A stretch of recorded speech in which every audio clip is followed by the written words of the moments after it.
Lonnie's Furniture on your interstate. They're right up there in Kimberly, right off exit 280, and it is just one fine furniture store. Let's talk. A lot of times I will lead with the size of the store. Now, it could be a big old store full of cheap stuff, but that's where the fun part comes in. This is a lot of beautiful, high quality stuff on one big showroom with more, quote, in the back. They've got a huge warehousing operation that's really spread out all around that area. And they're so good about organizing it, indexing it. In other words, I'll just kind of tell you how it worked. I walked past two chairs that I picked up a couple of years ago, and I wasn't sure I liked them. They were kind of baby blue, big lazy boy chair and a halves, stationary. And so I plopped down in it and I went, wait a minute, now this is what I'm talking about. But I didn't want blue. I said, John, would you happen to have these in like a off white or a gray or something neutral? He goes, well, let's go check. He didn't have, I needed two of them. He had four or six in the warehouse operation in multiple colors. And that's the experience you'll get too. If you see something that's close, see what else they can do for you. You can custom order. They can order directly from Bassett. You can build your own furniture with their little Bassett workshop they've got set up, stressless, that high end ergonomic furniture. You can have it designed exactly like you want it. Now, this is not for everybody. It's very modern, sort of European looking, but you can order it directly from Stressless, packaging it up with the kiosk and build out that they have there at Lonnie's right there on the floor. Get you some fancy stuff. You might even start talking in an accent. No, people that buy this stuff rave over how their backs feel and how it's sort of life changing because of the ergonomic nature of it. So y'all go check them out right off exit 280 on I 65. Yesterday, Reggie, during the show, sent me a picture of these new sectionals that came in. Let's talk about some comfort furniture, not just the stylish stuff. And this is get down in there and binge watch some movies or football kind of furniture. And these things are cool. They got a chase lounger on each end. They're mechanical. They he called it, what did he call it? It has a power chassis. It's like, am I buying a sports car? What are we doing here? These things are powered, so and they even got storage capability underneath the foot part of the chaise lounge, and it's a huge sectional. If you got a big old family or a bunch of grandkids and y'all like to pile up together and get some blankets, this just looks inviting. It'll fit perfectly, especially in a basement space or a space where you just kind of got an overflow space. Y'all go look at these. They just got a huge shipment of them. So you got your choice in fabrics and colors and all this other stuff. Motion furniture at Lonnie's Furniture Company. You could put 37 people on this couch. I'm sitting there looking at the seating. One, two. Especially if some of y'all are coupled up, you know what I'm saying? Or you got some little bitties with their little feet hanging off. You can put the whole family on this thing. This thing's huge. It's Lonnie's Furniture Company, Launius, Lonnie's Furniture Company.com. All right, let's do some other headlines. We did a lot of Trump Town earlier in the show, and he just went through a sequence of good economic news and things that are happening on the positive front. Still talking optimistic about a deal with Iran. Nothing has come through today. The Dow ended up 874 points. At one point today, it was knocking on 1,000. And again, percentage wise, that's 1.7%. So, percentage wise, we've seen days like that before. Trump had a statistic in his news conference that since he has been president the second time, there have been 73 days of record setting numbers with the Dow or with the markets. I don't know if he specified the Dow. So it's been a good time. It was a good day on Wall Street. A lot of different reasons for their exuberance. And as I told you a couple of weeks ago, they seem to have priced in the energy equation. And by the way, oil started retreating a little bit today on the barrel price. It's not where we want it because we're waiting on a deal or them to bomb the snot out of them and get it over with. We don't know which way they're going to go. But it did get back down in the low 90s at one point today. That's a little bit better. There are two numbers that are at play here. American consumers want oil down around 75, obviously lesser, but at least down there to get the gas price back to where we're comfortable, I guess in the low threes, or people love to see two whatever on the gas station pumps. So that's going to require oil to drop another 20 bucks, which could happen quickly once all this flow hits the markets again. Iran needs oil to get to 130, 140, $150 a barrel to create world crisis and have real power over a country like ours that produces our own oil and is freeing up oil in other places like Venezuela. So in the game, in the price game on the world market, in the commodity that is oil, we're on the right side of the equation. Let me see if I can make sense out of this and restate it. Iran is desperate to create, that's why they keep taking pot shots at their neighbors. They want to disrupt the whole industry. The Strait alone has not been enough for them to cripple the world and to make the world feel the pain. It's uncomfortable. It's not good, but it's not a crisis. They want a crisis. That gives them immense power. Now, there's a lesson in this. If they had a nuclear bomb, they could do this anytime they want. A nuclear bomb, we can't even shoot back at them at that point. We wouldn't even have the chance to take them out. It's too late. And they've always, because of history and ancient times and geography, they've always controlled the strait, have been able to. So this has been in their playbook for a while. If they wanted to make the world get on its knees, you give a nuclear bomb to them in this equation. I don't mean material. I don't mean some bombed out material in a mountain somewhere. I mean, they've put it on a warhead. It's sitting on the tip of that thing. They've got 11 of them, which is the track they were on. And nobody, it's like North Korea. You just let them act crazy. And now think about it. North Korea can be an isolated rogue regime with a nuclear weapon, and they can't really affect much. The most they do is shoot one toward Japan every now and then just to get attention. Little Kim, little rocket man, he just does that stuff on occasion. But they're not a productive a country. They don't have a national product. They're not vital to the world supply chain at all. They've got some rare earths, but China exploits all that. Iran, though, right there at the choke point of all the world's energy with a nuclear weapon. Are you kidding me? At a time where energy use and consumption is about to skyrocket because of all this AI stuff. And you let, if nothing but the economics of it, and you let these people have a bomb and the ability to chuck off the strait and start demanding stuff from the world, that's a bigger problem than we've ever had in the world. They've got all the money in the world they need to keep doing terrorism on the ground and building their missiles. That's all over for them. Right now, they're holding a hostage. And we'll get the hostage release. Back to the barrel price. If we need it at 75 and it's at 95, last time I looked, it was 92. I'll look it up real quick. We're only roughly, depending on where it closes each given day, we're only $20 off of our target for oil. Are y'all following me? We're $20 higher than we would like it to be for voters to feel comfortable. Okay, so the Brent closed today at 95. The NYMEX was 93. So let's just say we're $20 off. $20 off our optimal price. Iran is $40 off, $47 off the barrel price that they need to have power. We're winning.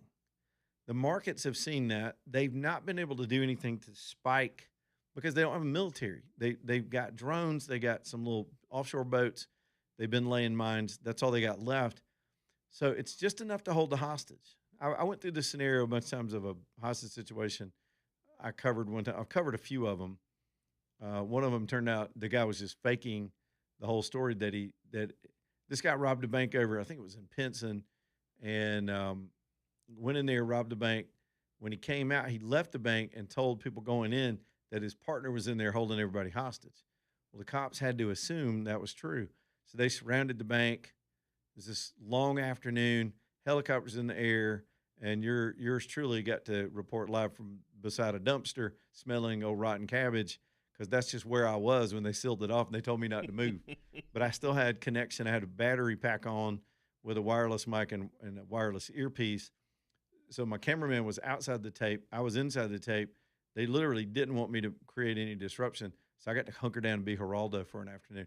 I thought I was going to win every award in journalism. And then when the story was all over, there was no hostage taker in the bank. I felt bad. I felt like Geraldo's vault. I was like, wah, wah. Right. I mean, I was about to be on. They were like, ABC News is calling. They want you to do a hit. I was like, put them on the line. Tell them I'll get to them. I got a story to tell. I've got other stuff to do. Tell CNN to pound sand. No, I actually used to do reports for CNN like that. But I'm not bragging. I'm just telling an old man story, because it was it was a letdown that there wasn't a hostage situation. But here's the moral to that: the cops, the Birmingham cops, had to take caution. They had to.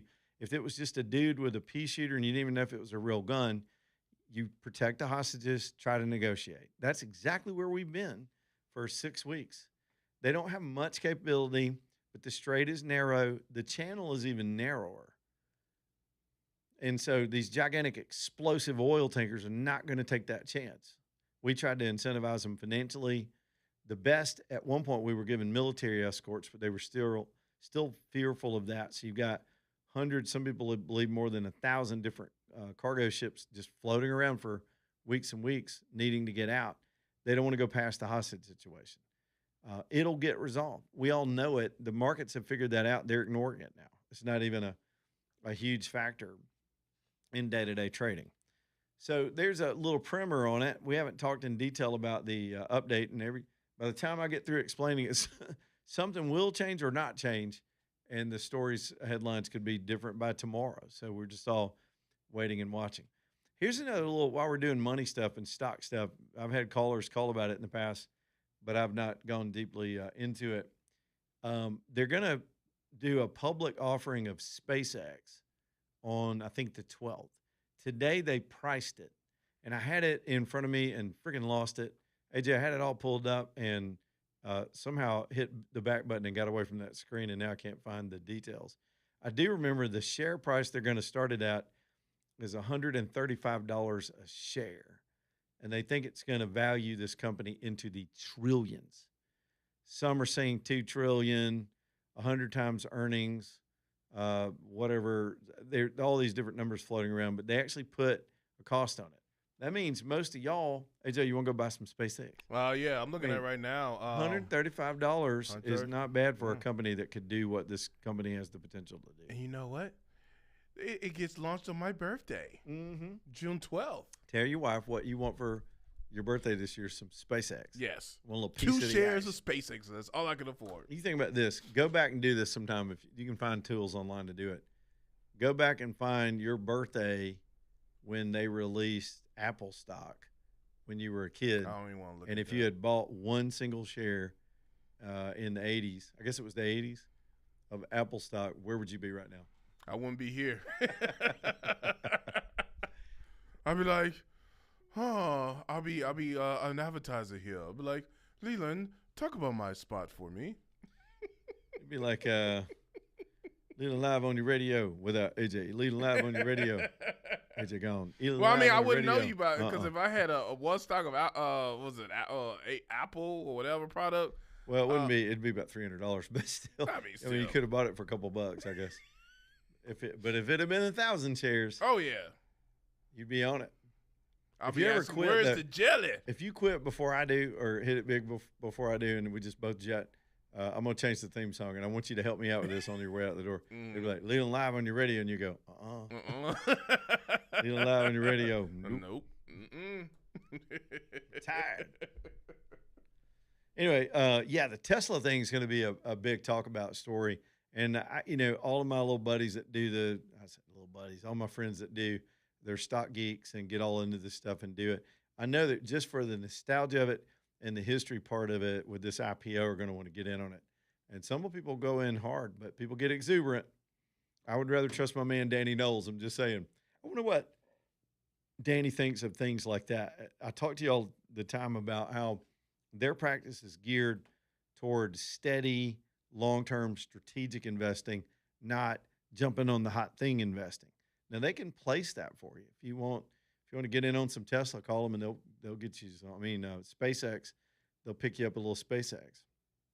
But when it comes to your retirement and having a plan and a calculation on where you need to be and what that return needs to be at what age, what date out into the future, pulling all that together, that's unique to almost everybody that walks in their door. And the same goes for you. Some of you are on the retirement end already and you'd like a better return. Some of you have gone through some things in life and you're starting from scratch. Danny's not going to look at you differently. He really, I think they get a bigger thrill out of somebody that's like, man, I got wiped out during COVID and my woman left me and she took the dog and I'm starting over. Danny will help y'all get back on your feet and get in the right direction and get a plan to show you what you got to do to get caught up. It's the Knowles Group, Noles. Listen to their show on Saturdays, Understanding Your Money, and go see my old friend Danny Knowles. Tell him I said, hey, theknowlesgroup.com.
Well, that one's got a big buildup. I like it though. Let's hear the rest. Let's get there. Let's get to the hook.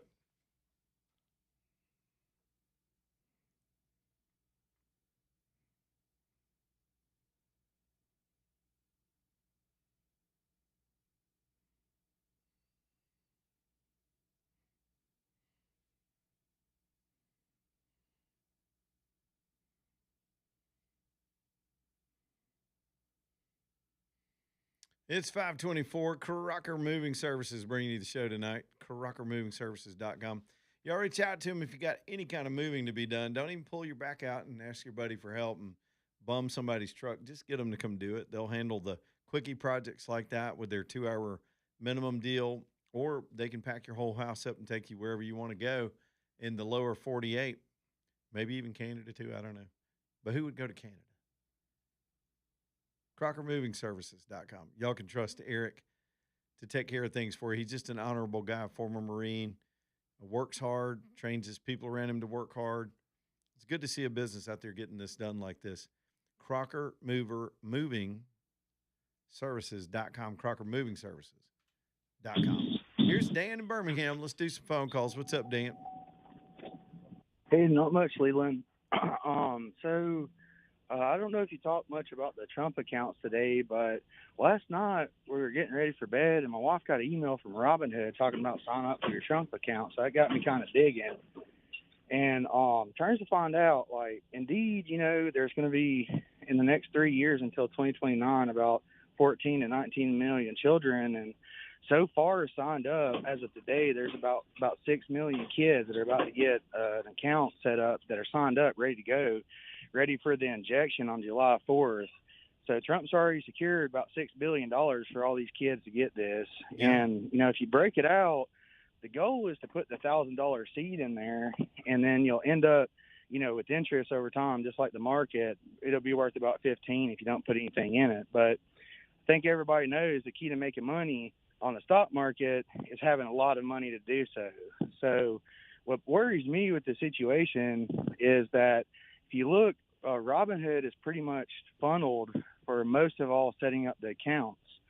So they're about to get a giant injection. And if you look at the announcement with the big, beautiful bill, you can see a stark increase of stock price for Robinhood. So it's just concerning to me that Robinhood is owned by, BlackRock and all these big corporations, and all these big corporations are pumping a bunch of money into the market. I mean, on July 4th, if all goes well, the first couple of weeks, there'll be a $4 to $6 billion injection on the market. I mean, that's close to, 10%. And if you look at it through the whole course of things, with all the kids, that $19 billion may be worth $1 trillion. This is like, Yeah. I'm not sure. I'm having a hard time wrapping my mind around it. Well, I mean, look, there's been a lot of charitable contributions. The Dell computer guy and that massive donation he made, and then others fell in line.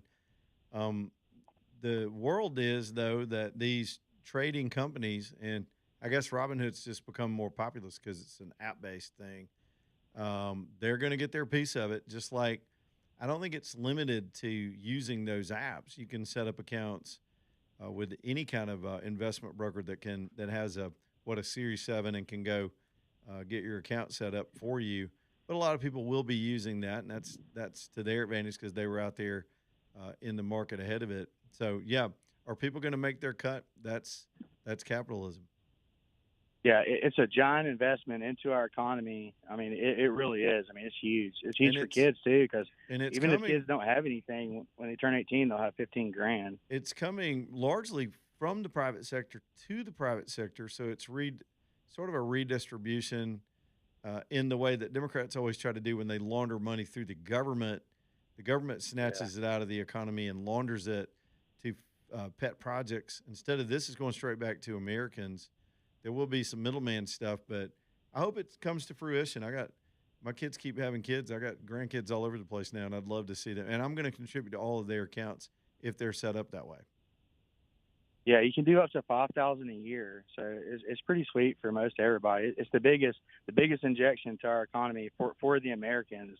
It's unprecedented. There's been nothing like this. And I think the other thing it does is it gets people that normally wouldn't know anything about this stuff some real way to follow this and get involved in investing themselves, which would be healthier for the economy than the spendthrift, debt-ridden economy, the sort of deadbeat victimhood economy. Now people are empowered. People in impoverished communities, suddenly they got something that's theirs. And then when it's yours, you protect it. You take care of it. You can see that in real estate. When somebody owns a home, the home stays in better condition. When it's being rented, it gets trashed. When you own it, you take care of it. And I think people will start to see that and become more capitalistic and less a bunch of whiny bitches voting for AOC. Thank you, Dan. Oh, and Dan, by the way, I did do that little favor that you sent me the message about that I just saw a little while ago. All right, y'all, we got a lot to do and only 30 minutes to do it. So y'all hang in here with us, and we'll take your calls too. 545-9950 Leland Live.